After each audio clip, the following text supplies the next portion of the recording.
Salut à tous, c'est Matt, on se retrouve aujourd'hui pour notre vidéo dédiée aux altcoins. On va parler de la dominance, on va parler bien sûr de tout ce qui est indiciel, pardon. Donc dominance, total market cap, quelques indices sur les alts aussi, pourquoi pas. On va voir vos alts, donc Ethereum, ETC, 2 shitcoins, 3 d'ailleurs avec le Doge. Et puis voilà, écoutez, avant de commencer, on va faire un petit point rapide, hein. Vous commencez à connaître la chanson, mais comme il y a pas mal de nouveaux, je me répète, il y a un lexique dans la description, donc allez checker ça, il y a plein de termes que je vais utiliser moi ou Tilt dans les vidéos prochaines ou passées qui sont expliqués là-dedans. Ces termes-là sont expliqués ici, donc allez checker ça. Il y a plein de documentation aussi qu'on a écrit gratuitement. Stratégie de trading, il y a un doc de 20 pages. Il y a un document sur les indicateurs qu'on utilise. Voilà, donc il y a tout un tas de choses. Et puis pour ceux qui veulent aller un petit peu plus loin, vous avez le coaching payant avec toutes les infos qui sont disponibles sur le Discord dans le channel coaching. Et pour payer, vous devez nous ouvrir un ticket ici, ça nous ouvre un channel ensemble. Et tout est encore ici, encore une fois. Mais je le dis, la doc gratuite est déjà largement suffisante pour... Enfin, largement suffisante. Est déjà d'une grande qualité pour les débutants. Bitcoin Diamond. Bitcoin Dominance, du coup, on est toujours sur un plus bas. On enchaîne les plus bas, on enchaîne les plus bas. Mais les alts ne bougent pas. Pourquoi? Parce que la dominance des alts, donc la dominance de BTC chute, parce qu'en fait c'est surtout Ethereum qui représente une grosse part des altcoins. On le verra aussi sur le market cap, c'est exactement pareil. Donc c'est surtout Ethereum qui domine ce truc-là. Et donc la dominance de Bitcoin tombe parce que Ethereum pump à mort et est beaucoup plus fort que Bitcoin en ce moment. Mais ça reste très bon signe pour les alts, on va pas se mentir, surtout quand on va voir après le Doge qui explose encore et encore à la hausse. Donc voilà, on en est, j'ai passé ma zone de support en résistance maintenant. Donc je pense que si on retourne dans cette zone rouge, ça sera sans doute une très bonne entrée pour les alts et surtout Ethereum, et les majors en fait. Donc ce sera à suivre. Mais j'aime bien la gueule que ça, hein. Je disais ce matin en coaching, plus le temps passe, et plus je vois les structures sur les alts, plus je vois la gueule de la dominance, plus je me dis que finalement on ira chercher des plus bas sur la dominance. Je veux dire, ça tombe tellement facilement avec Ethereum, donc quand il y aura un vrai mouvement sur les shitcoins, les small caps, etc., je pense que ce truc-là va vraiment prendre une bonne raclée comme il l'a pris en 2017, encore une fois. Donc voilà, pour ça, on va checker le total 2, donc qui est le market cap des alts. Donc c'est le market cap des cryptos, en enlevant le market cap de Bitcoin dans le calcul tout simplement. Et voilà, j'avais tracé un trade un peu random en disant même si tu achètes ici comme un singe, que tu mets ton stop sur l'ancien ATH, avec tu vises une première target, ça te fait quand même un risque reward de 10. On commence, on enchaîne les ATH sur le market cap, c'est normal.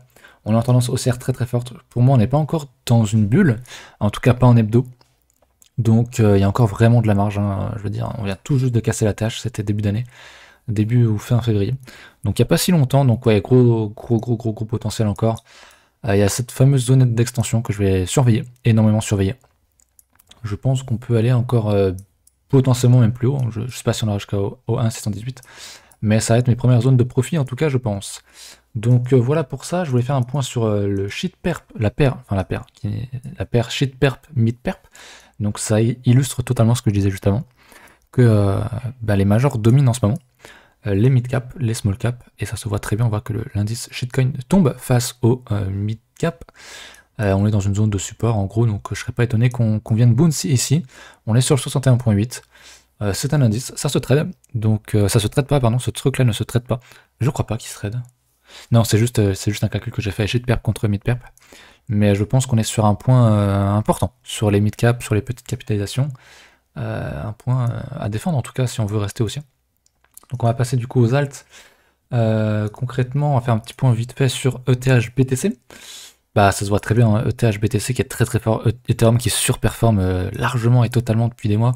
Bitcoin en fait, on arrive sur la seconde zone de résistance. D'ailleurs celle-là je vais pouvoir la passer en support. Voilà. Donc où est-ce qu'on ira là-dessus, je ne sais pas, mais c'est très très bullish, donc c'est très bien pour Ethereum, c'est très bien pour les alts. On va commencer du coup par les altcoins. On va commencer par Ethereum, qui va intéresser, je pense, le plus de monde. Je vais pouvoir supprimer ça. Ethereum qui ressemble du coup beaucoup au market cap des alts, hein, qui vient tout juste de casser son ATH, et qui commence à se diriger vers mes fameuses targets, à savoir 6300, 13500. On est vraiment pas loin, donc c'est bien. On est entre guillemets qu'à 3000, en logarithmique il y a encore du chemin. Mais là, un simple x2 et on arrive sur ma première target. Ma première target long terme où j'en parlais quand on était ici, hein, quand on était dans le Gange il y a quelques années. Donc je suis content qu'on y aille. Je pense pas qu'on s'arrête à 6300 honnêtement. En termes de cycle, je pense qu'il y a encore un bon potentiel. Je pense vraiment qu'Ethereum ira plus loin.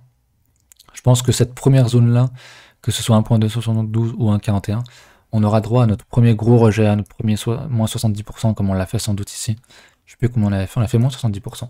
On aura, à mon avis, un gros rejet, une zone de consolidation, et je pense qu'on ira chercher une leg plus haute, plus tard, peut-être, mais trop tôt pour le dire, évidemment, encore une fois, ça relève de Madame Irma pour l'instant. Mais voilà, Ethereum, que dire? Je veux dire, bah, c'est bullish, en fait, c'est ultra bullish. On avait le retest ici du support qui était l'ancien ATH, qui était l'entrée parfaite, comme dit, et maintenant voilà, on a un TD9, bon, en daily c'est contre-tendance, donc j'en tiendrai pas forcément compte. Mais pour rentrer sur Ethereum, maintenant il faudra attendre un petit retour dans le Vegas H4, qui tient plutôt bien le cours ces derniers temps, donc ouais. Ethereum ultra bullish pour prendre des profits pour ceux qui nous suivent depuis un petit moment, qui ont acheté ces zones-là. Là. Moi, ça serait mon premier niveau de profit, ça serait cette première grosse zone, hein, 1,272, 1,41. Ce serait ma première prise de profit théorique. Voilà, on va aller voir du coup ETC qui était super intéressant. Alors je passe pas sur le Dogecoin tout de suite, ça va être juste après. Mais ETC qui tape un ATH. Donc l'Ethereum, le fork d'Ethereum. Enfin le fork. Je crois que Ethereum classique du coup c'était pas le fork, c'est Ethereum qu'on connaît, qui est le fork de Ethereum classique du coup, et Ethereum classique, Ethereum classique du coup. Justement, je sais même pas au niveau projet où est-ce que ça en est, si ça bouge ou pas. Je sais que c'était, il me semblait aux dernières nouvelles que c'était complètement mort. De toute façon, avec Ethereum, en ce moment, je pense que Ethereum classique n'a plus trop de lumière, mais bon, on sait très bien que le fondamental n'explique pas le prix. Donc, on va tracer le petit Fibo. Mais en fait, même pas. On est sur un ATH. La structure était un peu sale. On avait un espèce de range un peu dégueulasse. Tout ça là. Hop, on l'a cassé à la hausse. Donc c'est haussier, on a tapé l'ATH, on est même d'ailleurs sur un ATH actuellement, donc l'ancien ATH était à 46 balles, on est à 76, c'est énorme. J'ai pas tracé d'extension, mais je vais le faire de suite. Si je devais tracer une extension, ça serait-elle plutôt comme ça ou comme ça, mais je vais le mettre plutôt ici. Hop, donc ça serait 153, 275. On aurait une bonne zone de première prise de profit, même si je pense honnêtement qu'on ira sans doute plus loin comme sur Ethereum. Ethereum classique qui vient tout juste de casser son ATH. Donc voilà, ça y est, ça commence, les majors commencent à casser leur ATH. J'ai pas fait gaffe à ADA, mais à mon avis, il a dû reprendre. Il consolide à mort. Hein. Vraiment, le Cardano, j'aime bien. Il consolide sur ATH, donc c'est très très bien. Ça va casser. Hein. Enfin, je vous le dis, hein. Ce truc-là, ça va casser, ça se voit. En vrai, il y a genre 80% de chances que ça casse à la hausse, ce truc-là. Je dirais même plus, mais je vais dire 80 parce que voilà, il faut quand même être prudent. Donc voilà, ouais. ETC du coup, très très pop, on va y retourner vite fait. Terme classique. Code market cap. Qui est vraiment très très sexy, hein, je trouve. Qui est très très très très très très sexy. Pour rentrer, je dirais maintenant, on va essayer de viser la zone de support. Bon, je le laisse en rouge. Hein. Tant pis. Tac tac tac, un petit Fibo. Hop, on va passer en linéaire. Et idéalement, ouais, revenir sur le premier arrêt ou sur 50% qui correspond en plus. À l'ancien ATH, ça serait une très bonne entrée, mais est-ce qu'on ira, ça je ne sais pas. Ça fait encore un moins 30%, moins 30, moins 40% actuel, c'est pas du tout impossible, on l'a déjà fait. On le refera sans doute pour le Vegas Daily, il est ultra loin. Donc c'est pas pour tout de suite, on va regarder en H4. C'est aussi ultra loin, donc franchement là c'est acheter un mouvement parabolique. C'est ne pas être trader, c'est être un noob. C'est ne faire n'importe quoi, ne pas avoir de plan et acheter ça c'est compliqué. Là on serait plus dans un mode de prise de profit. Si je trace une extension, hop, comme ceci, on a complètement pété le premier niveau, on est à 1,78, on l'a explosé. Donc pas étonné, je suis pas en log, pardon. Faut que je me mette en log. My bad, hop, on se met comme ça. Je préfère en log les extensions. Voilà, on est dans la première zone. Donc ouais, ça serait vraiment une zone de prise de profit pour ma part si j'avais de l'Ethereum classique. Ensuite, on a quoi? Ensuite, on a le ZSC et ensuite, ça sera le Doge. Donc le Zeus Yield, je connais pas du tout. Je vais regarder combien est-ce qu'il est classé market cap, ce truc-là. Je ne connais pas du tout. On va passer évidemment en weekly, une petite recherche. Donc ZSC. Ok, je l'ai 1800 sur ma chart. Mais est-ce qu'il me met 1800 parce qu'il l'a pas ailleurs ou... Ceci doit vraiment être 1800. Donc un bon shitcoin comme je les aime. Ça c'est bien. La TH est ici, donc il a connu 2017, ok. Donc quand on regarde en linéaire, il n'y a encore rien qui a été fait, donc stratégie d'investissement tout à fait possible. Et j'aime bien la structure, même s'il y a des mèches. On voit bien qu'ici qu'on a un gros niveau qui a cassé ici. On le reteste actuellement, mais voilà, on bute sur l'autre résistance. Si on revient, qu'on casse à nouveau ce plus haut là, c'est Moon, je pense, donc c'est très très bien. À voir sur les exchanges si on a du volume ici, d'accumulation. Ce site là, pour les volumes, c'est un peu de la merde, vu qu'il prend en compte tous les exchanges pourris, et qu'il n'y a que du faux volume. Donc ouais, j'aime quand même beaucoup la structure. Il faudrait juste qu'il confirme maintenant qu'il tape un nouveau plus haut, qu'il casse donc ce top local, et je pense que derrière ça va partir comme tout le reste. Très très beau, j'aime beaucoup le potentiel. On voit qu'il y a des gens qui commencent à comprendre comment est-ce qu'on fonctionne, et ça fait plaisir. Très très bonne pépite, j'aime beaucoup. Alors le Doge. Le Doge. Pourquoi j'en parle? Bah parce que c'est une putain de parabole en fait. Il a touché les 0,70$, c'est monstrueux. Le Doge, on va passer un peu de temps. J'aime beaucoup ce qu'il fait. J'aime beaucoup moins ce que je vois sur les communautés parce que les gens s'y intéressent, que ce soit Doge ou autre chose. Dès que c'est en parabole, les gens veulent acheter. Or, c'est souvent bien trop tard. Ces gens n'ont pas de plan, comme j'ai dit juste avant. C'est des gens qui vont acheter random. Et j'ai vu un YouTuber, un streamer, qui se la racontait comme il se la racontait avec GME, GameStop. Sauf que derrière, il s'est fait déchirer. Et apparemment, ça lui a pas suffi. Il est en train d'acheter des Doge ici et il dit qu'il va les hold 5 ans. Hold 5 ans sur le marché des alts, enfin sur le marché crypto, ça n'a pas de sens. Les cryptos fonctionnent par cycle d'1 an, 1 an, 2 ans, peut-être si le cycle est plus long. Hold 5 ans, je trouve bah, il a aucune connaissance, ça se voit. Il cherche pas à apprendre, il voit juste son portefeuille monter. Et les émotions suivent avec, donc à mon avis, il se fera rect d'une manière ou d'une autre. Donc attention Dogecoin, on avait une belle, franchement, très très belle structure ici, qu'on a bien cassé, bien longue, ça j'adore ça. On casse et derrière c'est l'explosion, mais vraiment inattendue du Doge, c'est parfait. On va regarder sa paire en BTC, parce que je la trouve très très très intéressante la paire en BTC. Et je vais juste mettre une petite extension, parce que j'ai pas encore regardé. Ici, ouais, on a vraiment tout explosé, quoi. Là, vraiment, on a buté dans un premier temps dans cette zone-là, hein, ici, et puis derrière, putain, on enchaîne. Le Doge qui est passé 3ème ou 4ème en capitalisation mondiale, c'est quand même assez faux. Et le fait que le Dogecoin explose, donc le Doge, faut le dire, c'est un projet qui n'en a pas. C'est une blague, et tout le monde le sait, et c'est ça qui est beau, je trouve, parce que si ce truc-là monte, tous les autres shitcoins vont monter. On sait que Dogecoin est le premier des small caps, enfin des small caps, c'est pas un small cap du coup, les premiers des shitcoins à exploser. Et voir le Dogecoin monter, ça montre l'euphorie des marchés, ça montre qu'il y a de très bonnes choses à voir très prochainement. Je vais passer en mensuel, parce que le Doge n'est pas tout récent. Et en mensuel, il me fait penser un petit peu au BAT. Alors en beaucoup plus gros, évidemment. Il y avait le BAT, il y avait d'autres trucs aussi, mais qui, en gros, il est dans un range permanent. Ok, il a un range depuis sa création, depuis 2014 en fait. Et quand tu vois un range aussi long cassé à la hausse ou à la baisse, c'est quand même signe d'une tendance qui peut totalement exploser. Donc d'un côté, je suis pas étonné que le Doge explose de cette manière, parce que grosse consolidation, on casse à la hausse, petit retest et derrière on pète tout. C'est typiquement le Doge, donc je suis pas étonné là-dessus. Bien sûr, toujours étonné de voir un truc sans projet qui explose tout sur les marchés financiers, mais finalement pas tant que ça, honnêtement. On savait très bien que ce truc allait monter. D'ailleurs, je crois que Tilt en avait acheté ici, et il avait revendu ici, en disant qu'il voulait pas hold long terme. Et je sais que plein de gens ont vendu sur ce niveau-là jaune, puisque bah, historiquement c'est un niveau qui a super bien marché.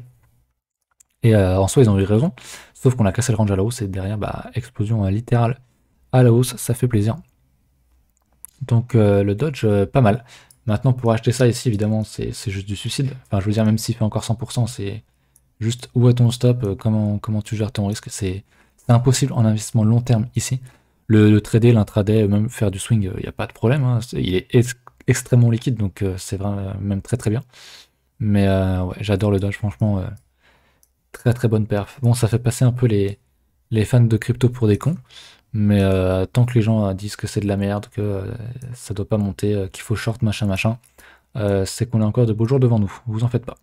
Donc voilà, très très bon hein, le Dodge. Qu'est-ce qu'on pourrait regarder? Je vais voir peut-être une autre extension pour avoir d'autres targets. Hop. Si je le mets ici, peut-être qu'on a même déjà explosé les targets. Ouais, on arrive sur l'In 618, donc ouais. disons que si j'étais dans le Dodge, moi je prendrais des profits, hein. Plus ça monte, plus je prendrais des profits. J'irais pas acheter un truc long terme ici. Je sais pas comment est-ce qu'il a fait le Dodge, mais on va regarder en weekly. Bon, après, ça perd en BTC, donc c'est un peu pipé, mais on est actuellement sur du 8500%. Je pense qu'on doit être bien plus en USDT, parce qu'il me semblait que c'était quand même beaucoup plus volatile. Si on prend le bottom, hein, de ce cycle ici, on est à 45 000. Et depuis la cassure technique, on est à 16 000. Si j'arrive bien à lire, c'est ça, 16 200. Donc c'est bien. Le Dodge, très très propre. Maintenant, on sait que le Dodge, bah, il corrige aussi très très fort. Il connaît à quelques mois dans le vert explosivement. Et derrière, bah, il gange pendant des années. Et je serais pas étonné que maintenant il nous fasse un truc comme ça. Et qu'il repump qu'en 2024, 2025 ou je sais pas trop quand. Donc, mais c'est bien, c'est bien. C'est bien de voir Dodge pump, hein. Moi je suis très content pour mes shitcoins. Même si j'ai pas de Dodge, je m'en fous. Je suis très très très très très très content pour mes shitcoins parce que c'est très bon signe pour le marché. Et on le voit sur les structures des small caps de manière générale.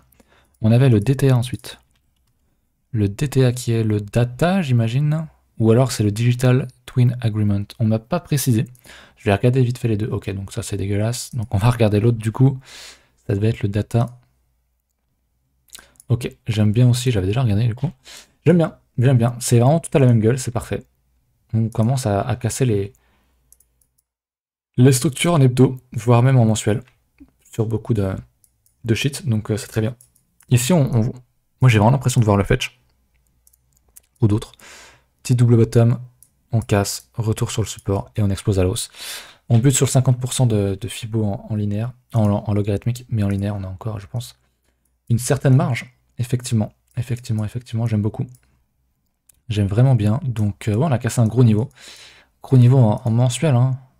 Là, je suis en hebdo, mais en mensuel, ce niveau va se voir, je pense. Voilà, on casse ça. Je vais le remonter un petit peu sur le niveau de clôture. Très très bon niveau.